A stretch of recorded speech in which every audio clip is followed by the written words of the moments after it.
Hey guys, Dr. E here.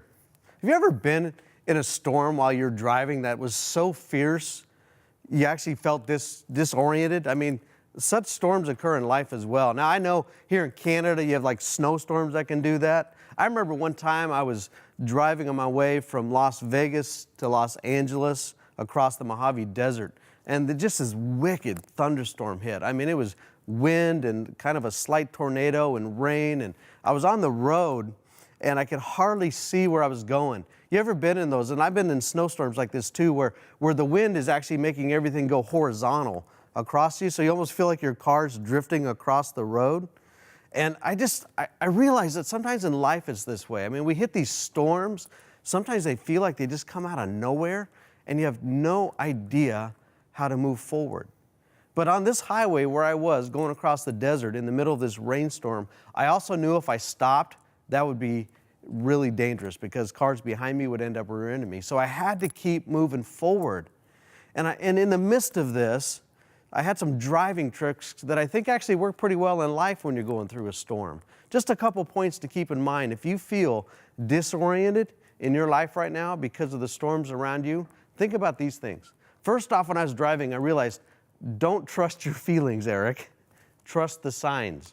You know, there's some signs along the road that kind of let me know I was still on the right road or where the edge was. I could see a couple of mile marker signs here and there. And even though I felt like I was across the center line, keeping an eye on the signs next to me really helped me stay on the course. And that's why God gives you and I the Bible. I mean, the Word of God is there to give us road signs along the way, to help us to know that we're still moving the right direction. You know, and that's the trick.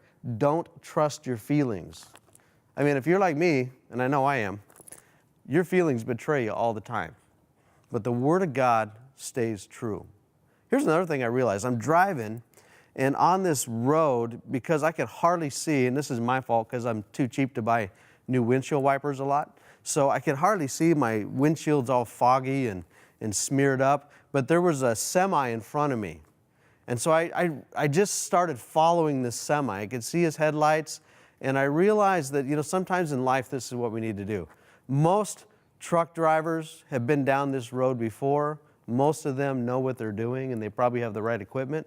And so if you're in the midst of a storm in your life, look, just follow those who go before you. You're not the first one to go down this path. God has led a lot of other people down the road before. And so find somebody who you know is mature in their faith, has maybe walked this journey before, and just follow them. And then the last thing, just slow down. You know, be patient with yourself and with others. One of the worst things you can do is out of fear is speed up and make quick decisions. So slow down, be patient, because every storm does pass. And if you make good choices in the midst of it, you'll come out of it okay. As a matter of fact, Jeremiah 6:16, great passage in the Bible. It says that there was a wanderer, a journeyman. It says, behold, you stand at the crossroads.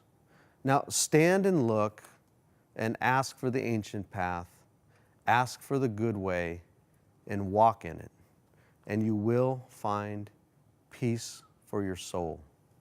And a lot of us, we come to crossroads in our lives, we don't know which way to go. One of the best things you can do is just slow down, ask God for the good way, and then be obedient and walk in it. And it's an ancient path. Jesus has taken a lot of sojourners like you and I down this road before. And so if we'll stop and just ask Him, we'll find peace for our soul. So I just pray you'll be blessed in your journey today, whether you're in a storm or in the sunshine. May you walk in the ancient path, and may you find peace for your soul.